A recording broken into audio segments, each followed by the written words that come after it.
Olá, seja bem-vindo neste sábado, dia 22 de janeiro. Vamos juntos dar uma olhada no que foi notícia nesta semana no Brasil e no mundo.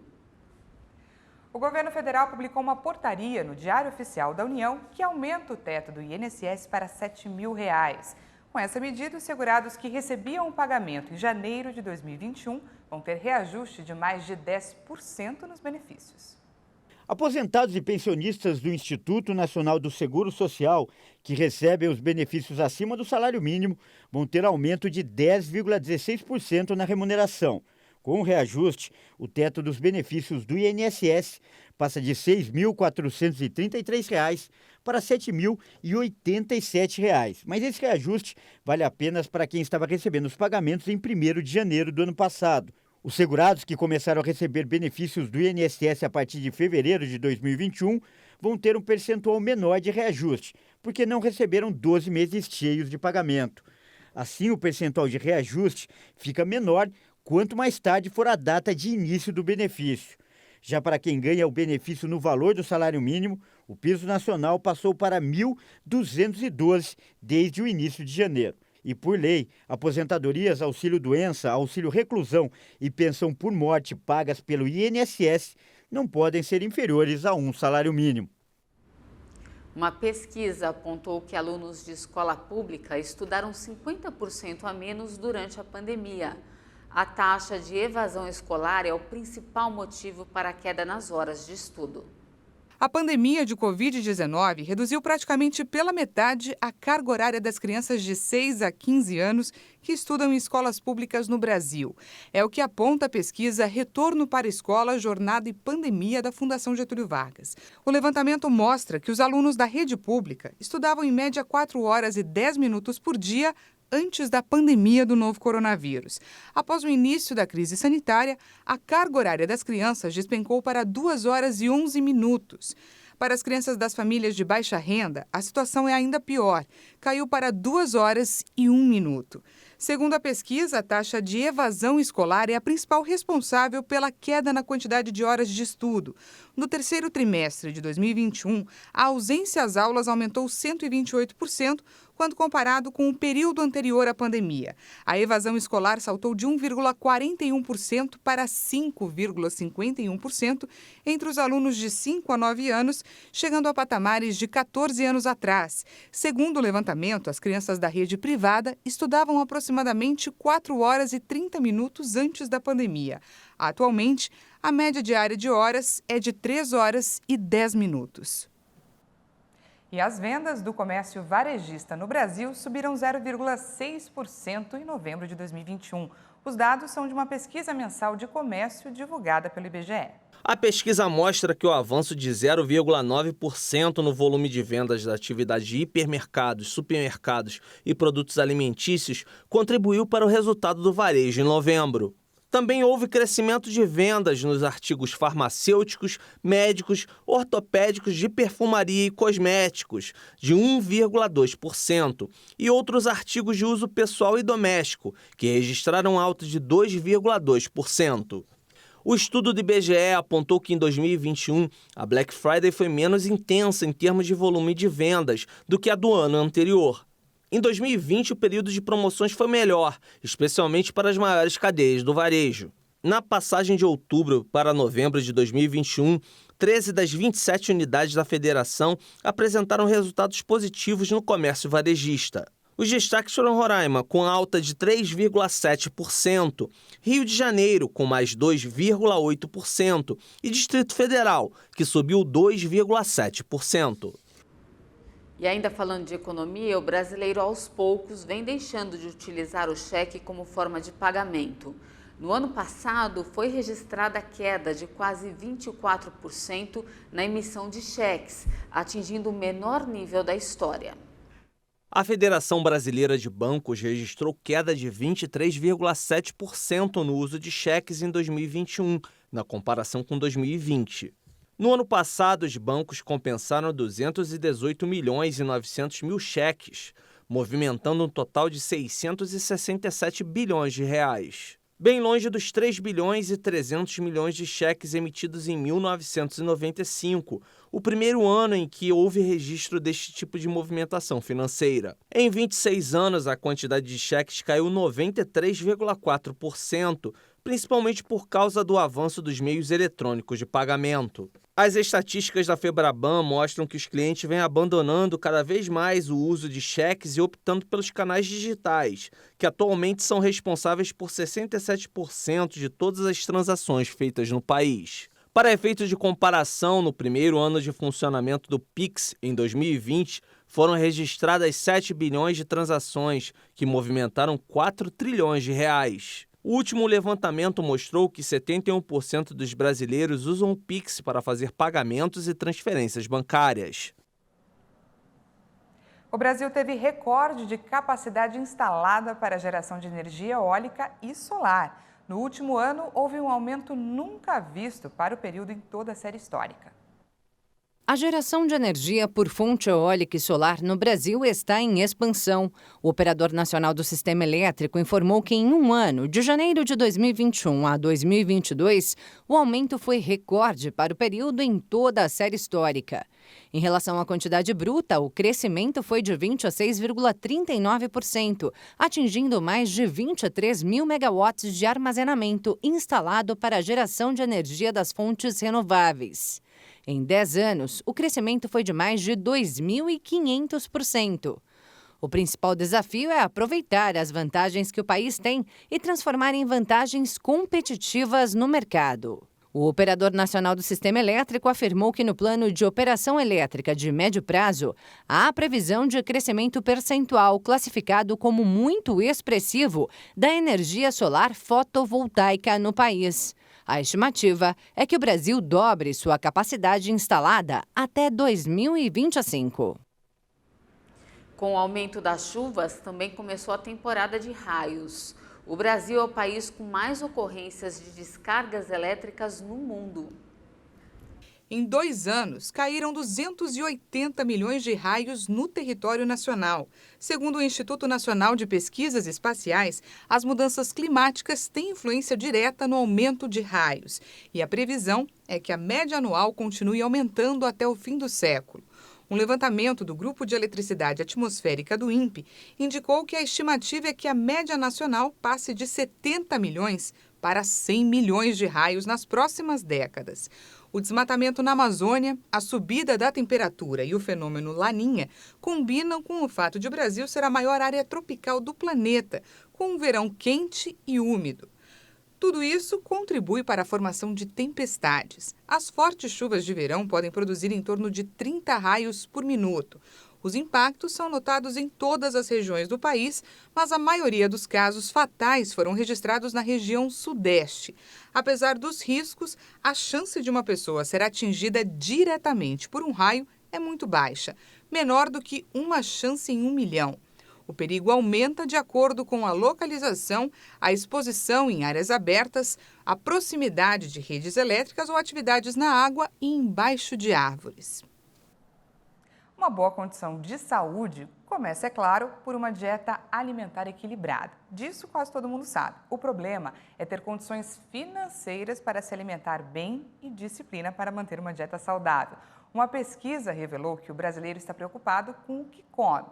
De 10 entrevistados, 8 disseram que desejam se alimentar melhor.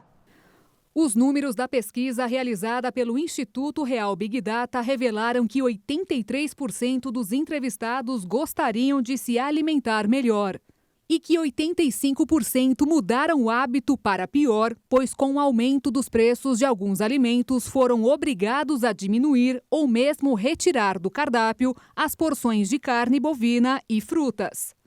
O início de uma dieta foi apontado como motivo para mudar a alimentação por 13% das mulheres e 9% dos homens. Deste grupo, a maioria decidiu mudar por conta própria. Apenas 23% consultaram um médico ou nutricionista para melhorar a alimentação. O levantamento mostrou ainda que 68% das pessoas ouvidas admitem que estão se alimentando com comidas menos saudáveis. E vários fatores são apontados como culpados. 35% culparam o estresse e a ansiedade. 34% disseram que foi o preço dos alimentos. E 16% revelaram que fugiram da dieta porque passaram a ficar mais tempo em casa durante a pandemia. Mas se por um lado alguns buscaram na comida a solução para os seus problemas, um grande número de brasileiros ainda tem dificuldades para se alimentar. 76% afirmaram que não conseguem fazer 3 refeições por dia. Entre os que desejam mudar a rotina alimentar, 36% querem incluir comidas mais saudáveis. 31% pretendem consumir alimentos mais nobres. 25% sonham em diversificar a alimentação e apenas 8% querem partir para uma experiência vegetariana ou mesmo vegana. O mercado de trabalho global vai levar mais tempo para se recuperar do que o esperado. Pelo menos é o que mostrou um relatório divulgado nessa semana pela Organização Internacional do Trabalho. A agência da ONU estima o equivalente a cerca de 52 milhões de empregos, ao menos em 2022, em relação aos níveis pré-pandemia. Esse número equivale a cerca do dobro da estimativa anterior, de junho de 2021. Segundo o relatório da Organização Internacional do Trabalho, as interrupções devem continuar em 2023, quando ainda haverá cerca de 27 milhões de empregos a menos. De acordo com o diretor-geral da organização, o principal fator que contribui para essa estimativa é a pandemia contínua, com o surgimento de novas variantes. No geral, calcula-se que cerca de 207 milhões de pessoas estejam desempregadas em 2022. No entanto, o relatório apontou que o impacto seria significativamente maior, pois muitas pessoas deixaram o mercado de trabalho e ainda não retornaram. Mesmo com o resultado, o déficit de horas de trabalho projetado para este 2022 representa uma melhora em relação aos últimos 2 anos. Em 2021, a estimativa era de que havia cerca de 125 milhões de empregos a menos do que os níveis pré-pandemia. E em 2020, 258 milhões a menos. E olha só, mesmo após o governo chinês flexibilizar em 2016 a política de um filho por família, o Departamento Nacional de Estatísticas divulgou que a taxa de natalidade da China caiu, mas para um mínimo recorde em 2021. Analistas alertam para um envelhecimento mais rápido do que o esperado no país mais populoso do mundo. A taxa de natalidade está em 7,52 nascimentos por 1.000 pessoas, abaixo dos 8,52 por 1.000 em 2020. Este é o menor número desde o início dos registros comparativos em 1978. É também o nível mais baixo desde a fundação da China comunista em 1949. Pequim enfrenta uma possível crise demográfica em meio ao envelhecimento da população, desaceleração econômica e o menor crescimento populacional em décadas. No ano passado, as autoridades estenderam a política para permitir que os casais tenham 3 filhos. Em 2021, o país registrou 10.620.000 nascimentos. A taxa de crescimento natural da população caiu para 0,34 por 1.000 habitantes, ante o valor anterior de 1,45 por 1.000. As Nações Unidas anunciaram que o ano de 2021 foi um dos 7 mais quentes já registrados na história. A Organização Meteorológica Mundial, vinculada à ONU, divulgou um comunicado que aponta o ano passado como um dos mais quentes da história. De acordo com o texto, todos estes anos ocorreram a partir de 2015 e os 3 primeiros lugares da classificação correspondem a 2016, 2019 e 2020. O aumento nas temperaturas em 2021 ocorreu apesar do Laninha. O fenômeno climático provoca uma queda na temperatura da água no centro e leste do Oceano Pacífico, que tem um impacto meteorológico em todo o planeta. O Laninha costuma acontecer uma vez a cada 2 a 7 anos, mas ocorreu 2 vezes desde 2020 e tem um impacto contrário ao do El Niño, que causa um aquecimento global. Os registros mostram que o aquecimento global, fruto do efeito estufa, é agora muito maior do que a variabilidade interanual das temperaturas médias mundiais, causada pelos condicionantes climáticos de origem natural. A organização destaca ainda que, pelo 7º ano consecutivo, a temperatura mundial superou os níveis pré-industriais em mais de 1 grau Celsius. Além de registrar recorde de temperatura, 2021 também foi marcado por fenômenos meteorológicos extremos ligados à mudança climática. Entre eles, a temperatura recorde de quase 50 graus registrada no Canadá, comparável aos valores observados no deserto saariano da Argélia. A Organização Meteorológica Mundial divulgou suas conclusões ao consolidar os dados dos 6 grandes bancos de dados internacionais, incluindo o Monitor Climático Copérnicos da União Europeia. E você vai ver a seguir que o Sistema Cantareira, que é o maior produtor de águas da região metropolitana de São Paulo, está se recuperando. E ainda, planos de saúde para pets vêm crescendo nos últimos anos. Em instantes, até já!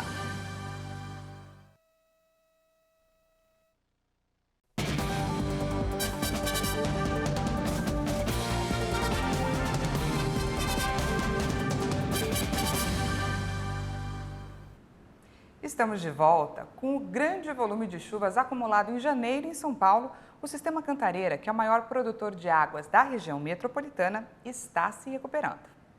Depois de fechar 2021 com apenas 24,9% de sua capacidade, os recentes temporais elevaram o espelho d'água do Cantareira para 30% de armazenamento. Desta forma, o reservatório está saindo da fase de restrição para a fase de alerta. A Sabesp informou que neste mês já choveu no sistema o equivalente a 156,2 milímetros. A média histórica para janeiro é de 263,7 milímetros. Em comparação ao mesmo período do ano passado, o manancial tinha 40,1% de armazenamento, índice bem maior do que o atual. Apesar dos temporais em janeiro, houve má distribuição das chuvas, algumas regiões com muita e outras com seca. O ideal para os mananciais é que os temporais sejam constantes para encharcar o solo e assim começar a retenção de água nos reservatórios. Desde a última crise hídrica, a população tem economizado água em média de 10% a 12%. A Sabesp informou que não há risco de desabastecimento neste momento na região metropolitana de São Paulo, mas reforçou a necessidade do uso consciente da água. E olha só que bacana, pinturas e esculturas coloridas de uma galeria de Londres também serão expostas na versão virtual do museu. Elas são ambientadas em um videogame com milhões de seguidores. Vamos ver. Uma exposição real e virtual. O artista americano Kaws inovou para expor seu trabalho na Serpentine Gallery, em Londres. As suas pinturas pop e esculturas coloridas brilham nas paredes da mostra, mas também na réplica virtual do museu ambientada no Fortnite. Durante uma semana, os 400 milhões de fãs do jogo têm acesso à reprodução exata da exposição dentro da interface do jogo. De repente, as pessoas jogam e ficam familiarizadas. Existe uma comunidade tão grande que pode entrar em uma exposição em um museu. Essa linguagem de paredes, pinturas e esculturas é muito comum, mas acho que para jovens em diferentes partes do mundo, será a primeira vez que uma zona de conforto é criada para interagir com uma exposição. A obra de Kaws já percorreu o mundo em instalações gigantes e produtos promocionais. O artista, cujo nome verdadeiro é Brian Donnelly, busca agora tornar seu trabalho mais acessível e, sobretudo, atrair um público mais jovem.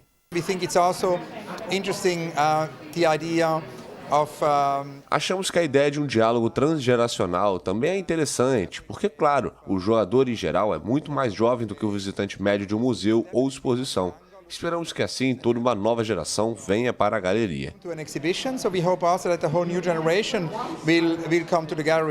A Epic Games, desenvolvedora do Fortnite, também colaborou com cantores para realizar shows dentro do jogo, mas é a primeira parceria com o mundo das artes plásticas tradicional.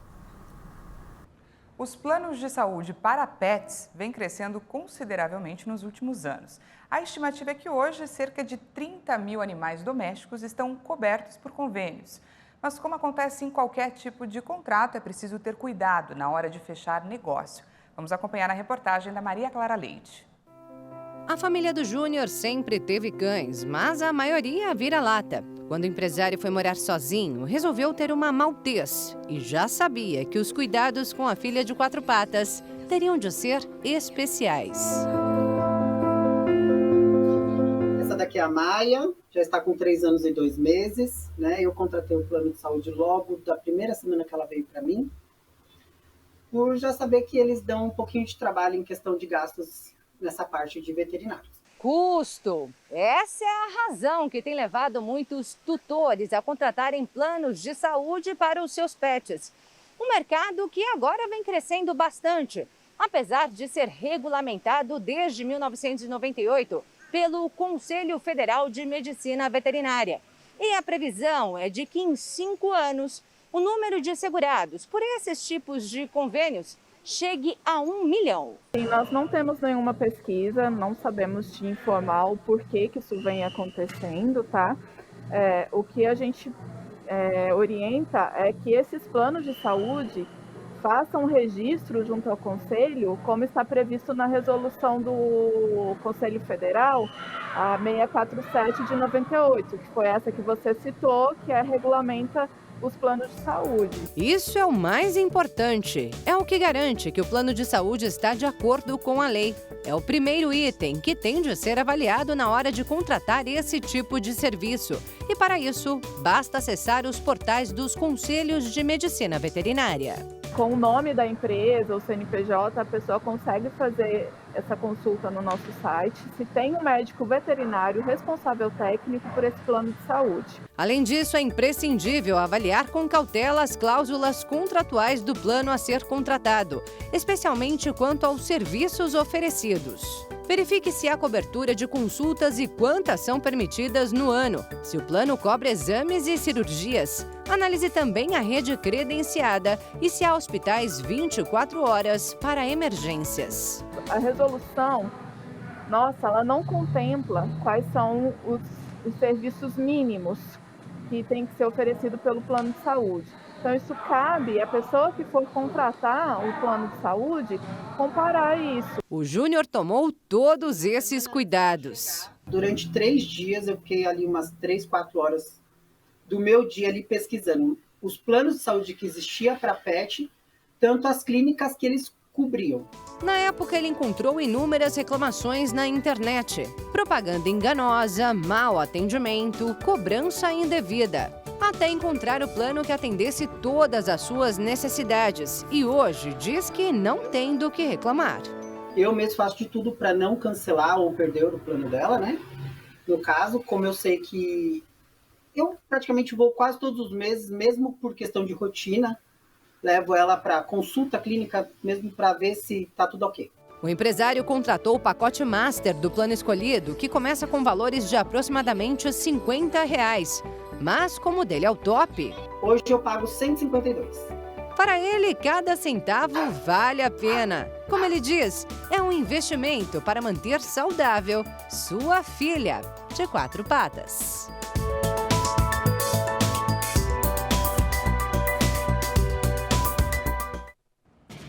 E a sessão fica por aqui. Muito obrigada pela sua companhia. A gente volta a se encontrar na edição do meio-dia. Bom final de semana e até mais. Até mais.